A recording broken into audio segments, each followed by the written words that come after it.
Okay, we're on to tape 4 of the interview with Andi Ali. The time is now 2:25 p.m. The same persons present at the start of the interview were still present. You were about to tell us, Andi, about your recollection of the phone call. I was just saying, just because it was put through to Anthony's number doesn't mean to say the phone was picked up at Anthony's desk.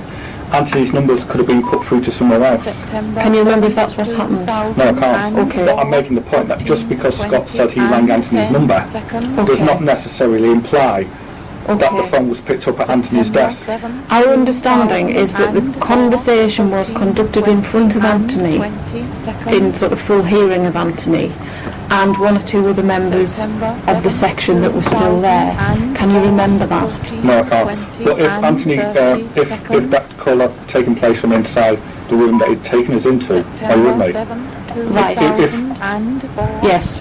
And that it would have been conducted from Anthony because I was in a private room with Anthony. Okay. The allegation is that Anthony found some of the comments and suggestions that he made in that conversation to Scott inappropriate insofar as they were sort of belittling him as your manager and suggesting he was holding up your transfer request, and that I don't know the exact words of the conversation, and I understand that Scott may have said to you that he didn't think it was the sort of conversation you should be conducting in public. Can you remember anything of that nature being said? No, and I point out to you that Anthony didn't put in a complaint at the time, neither did Scott put in a complaint at the time. Scott is the diversity officer. Surely if anybody's going to put in a complaint of that nature, it would have been Scott had that happened.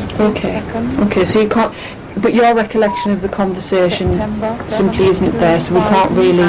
No, it's not. It's a long time ago, you've got to remember, and I was visually assaulted. I had a memory loss, so... That's fine. I just want to clarify that. Scott Turner's diversity and the other problems and the professional transfer. He should have really made arrangements to meet Andrew separately and not discuss this. Okay. And one other thing, in these letters, I do criticise Scott. Are these the complaints that you're going to leave with us? No. These are on. We were asked to see Scott.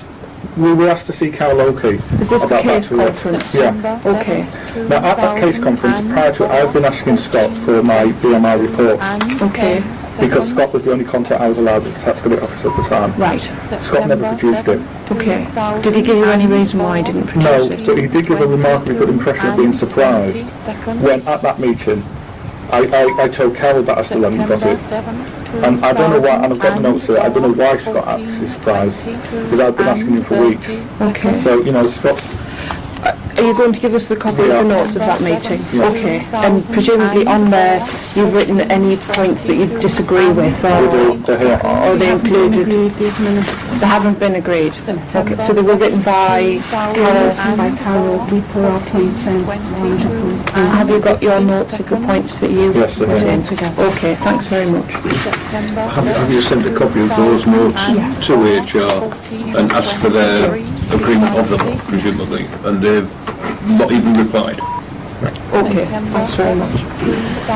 I'll leave aside that telephone call now because I think, clearly you can't fully recollect it, so there's no point, continuing to talk about it. The final body of the complaints and the allegations that have been made against you relate to the fact that you allegedly would often talk unprovoked about your political views, almost as if to encourage debate around certain issues, which some people would find difficult to talk about or simply inappropriate in a work environment. As I said at the start, the complainants have said these views. It's simply that they felt uncomfortable in sort of continuing to discuss them at work. These alleged views. Yes. Now we understand from things that you have said and things that your colleagues have told us that during the period you were studying for some higher academic qualifications and that your thesis related to the rise of the far right in the northwest. Is that The rise to the British National Party. the British National Party? Thank you. Which has now been completed. Okay, when did that end? It ended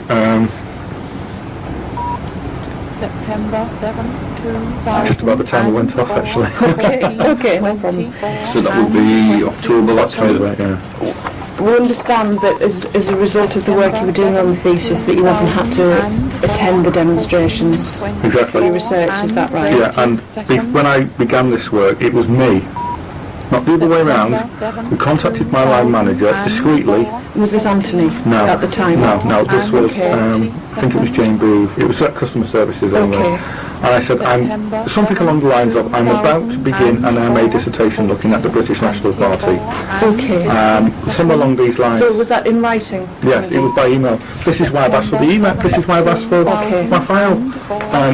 And then I also sent emails saying I need to attend protests, particularly anti-Nazi League protests, take pictures. And that was to Gordon Gibbs. I did get a reply, but they're all in my file. Okay, so that reply They'll be there. Yeah. And the reply from Gordon Gibson presumably gave you authority to go ahead with those studies. Did it put any restrictions on you? Yeah. There are two restrictions, which are reasonable restrictions. The first is that I cannot discuss my work. Okay. The civil service. Okay. The second was that I couldn't. Sorry, can I discuss your work where? In the civil service. Within the office? Yeah. Thank you. The second was I couldn't talk about anything related to the civil service in my dissertation. No, in my dissertation. Okay. Which were reasonable. I accepted them. I expected as much, which is why I sent the email in the first place. Okay. Thanks very much. Obviously, when you joined Anthony's team, at some stage, I don't know how soon, it became common knowledge that you were involved in these studies.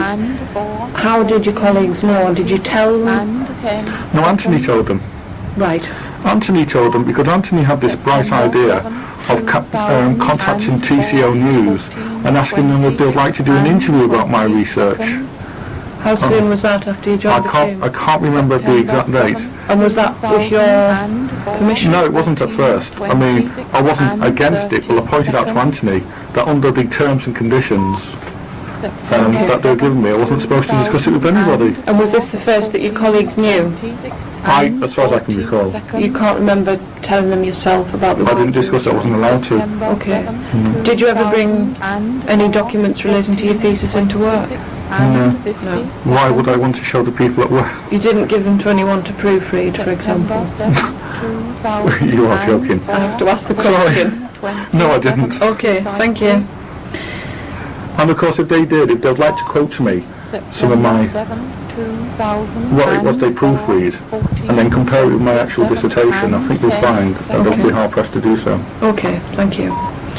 We understand that I think it was during a PDR discussion with Anthony that you advised him you were writing an article about Saddam Hussein. That's right, yes, it was. Is that right? And I think at the time Anthony queried it with HR and advised you that you had to show him the completed article. The advice was that your manager had to see the completed article